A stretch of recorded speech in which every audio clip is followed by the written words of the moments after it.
Assalamualaikum warahmatullahi wabarakatuh. Apa kabar? Kembali lagi ke dalam kelas PPKN. Semoga kalian semua selalu dalam lindungan Allah Subhanahu wa taala.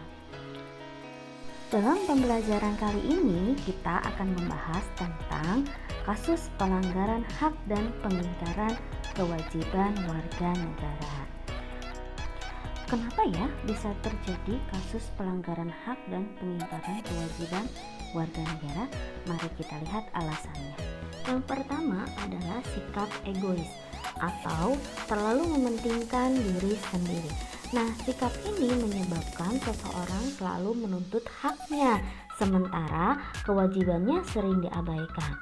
Hal seperti ini dapat menyebabkan seseorang sering melakukan segala cara untuk memenuhi haknya, meskipun cara tersebut salah. Yang kedua, rendahnya kesadaran berbangsa dan bernegara. Nah, hal ini akan menyebabkan pelaku pelanggaran berbuat seenaknya. Pelaku tidak mau tahu bahwa orang lain juga mempunyai hak yang harus dihormati. Yang ketiga adalah sikap tidak toleran. Sikap ini akan menyebabkan munculnya saling tidak menghargai dan tidak menghormati atas kedudukan atau keberadaan orang lain. Yang keempat adalah penyalahgunaan kekuasaan.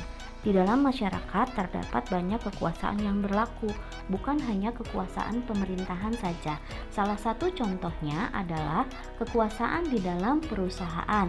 Para pengusaha yang tidak mempedulikan hak-hak buruhnya jelas melanggar hak warga negara. Oleh karena itu, setiap penyalahgunaan kekuasaan mendorong timbulnya pelanggaran hak dan kewajiban warga negara. Yang kelima adalah ketidaktegasan aparat penegak hukum.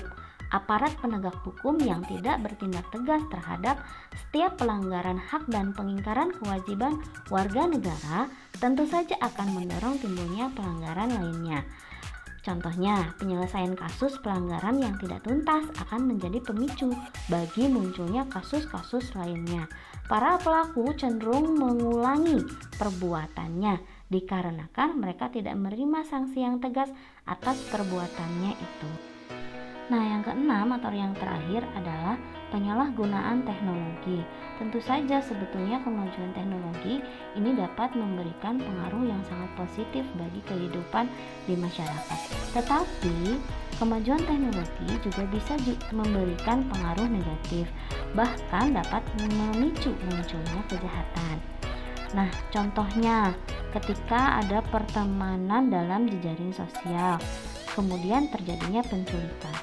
Kasus tersebut menjadi bukti apabila kemajuan teknologi tidak dimanfaatkan untuk hal-hal yang sesuai aturan, tentu saja akan menjadi penyebab timbulnya pelanggaran hak warga negara. Nah, pertanyaannya, mengapa bisa terjadi pelanggaran hak dan pengingkaran kewajiban warga negara? Kasus pelanggaran hak dan pengingkaran kewajiban warga negara dapat terjadi karena yang pertama, proses penegakan hukum yang belum optimal ditegakkan. Misalnya, masih terjadi kasus salah tangkap, perbedaan perlakuan oknum aparat penegak hukum terhadap para pelanggar hukum. Yang punya kekayaan, yang punya jabatan, itu selalu mendapatkan keringanan, sedangkan yang tidak punya kekayaan, yang tidak punya jabatan, biasanya selalu mendapatkan tekanan dari aparat hukum. Hal ini membuktikan bahwa amanat pasal 27 ayat 1 Undang-Undang Dasar tahun 1945 belum ditegakkan dengan baik. Yang kedua, masih tingginya angka kemiskinan dan pengangguran di negara kita. Hal ini menunjukkan bahwa pemerintah masih belum mampu menegakkan amanat pasal 27 ayat 2 Undang-Undang Dasar Negara tahun 1945. Yang ketiga, banyaknya kasus pelanggaran hak asasi manusia. Merebaknya pemerkosaan, pembunuhan, dan lain sebagainya.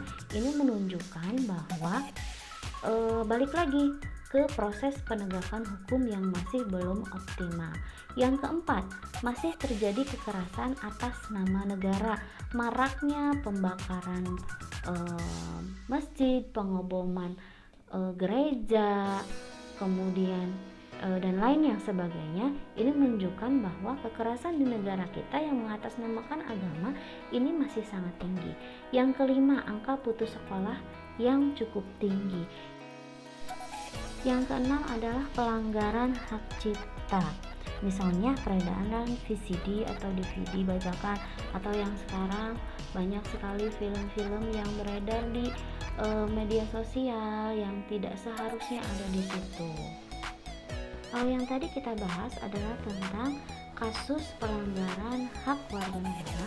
Nah, yang sekarang adalah kasus pelanggaran kewajiban warga negara. Jadi selain ada hak, kita juga memiliki kewajiban sebagai warga negara.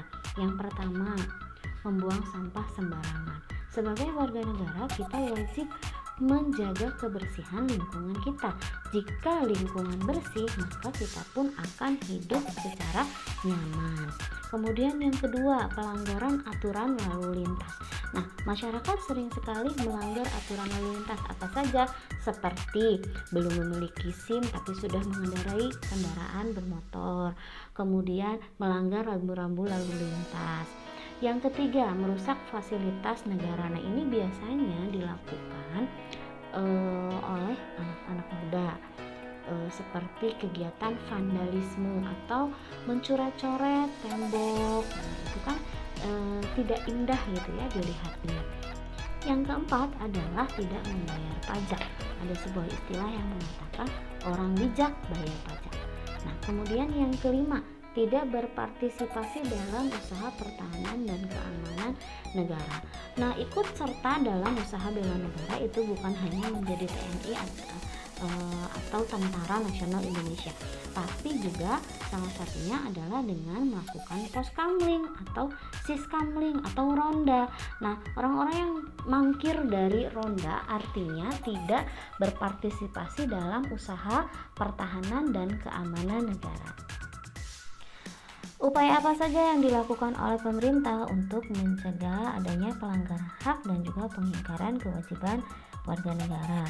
Yang pertama adalah supremasi hukum dan demokrasi ini harus ditegakkan. Artinya kita harus taat terhadap hukum sehingga terhindar dari kekerasan yang melawan hukum. Kemudian yang kedua, mengoptimalkan peran lembaga. Nah, lembaga apa saja? Yang pertama ada KPK, kemudian ada Komnas HAM, KPAI, dan sebagainya. Yang ketiga itu peningkatan kualitas pelayanan publik. Nah, pelayanan publik apa yang harus ditingkatkan? Yaitu pelayanan publik terhadap masyarakat. Contohnya pembuatan KTP, tidak harus bayar, dan sebagainya.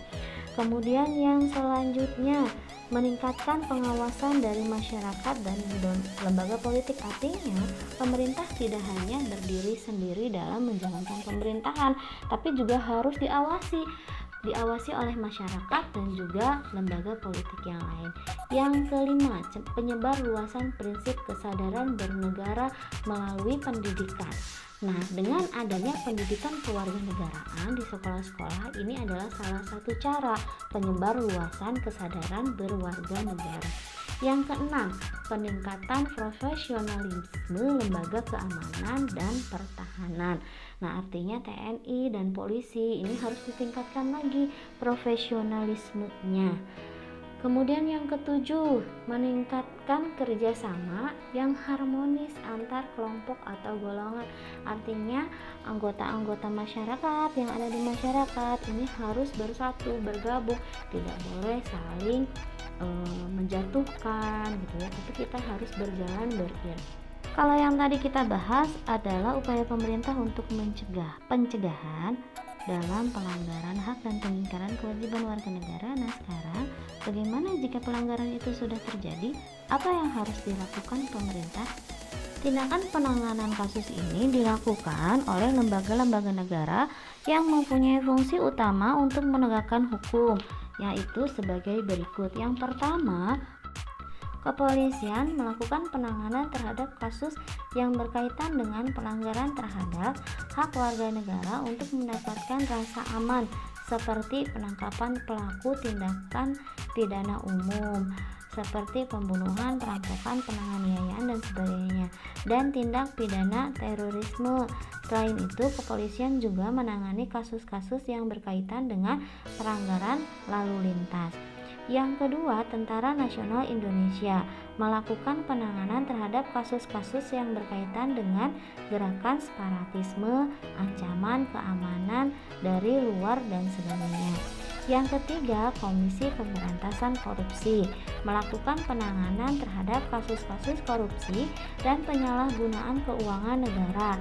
Dan yang terakhir adalah Lembaga Peradilan melakukan perannya untuk menjatuhkan vonis atas kasus pelanggaran hak dan pengingkaran kewajiban warga negara.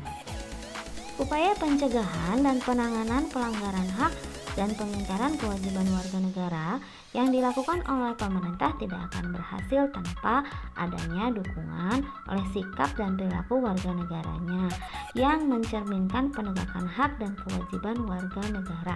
Jadi, sebagai warga negara yang baik dari bangsa dan negara yang beradab, sudah sepantasnya sikap dan perilaku kita mencerminkan sosok manusia beradab yang selalu menghormati keberadaan orang lain. Sikap tersebut dapat ditampilkan dengan perilaku di lingkungan keluarga, sekolah, masyarakat, bangsa, dan negara. Oke, baiklah, pembahasan kita kali ini sudah selesai. Semoga bermanfaat dan dapat dimengerti. Jika ada pertanyaan, silahkan kalian menghubungi Ibu. Nah, jangan lupa subscribe, like, komen, dan jangan lupa dibunyikan loncengnya. Terima kasih.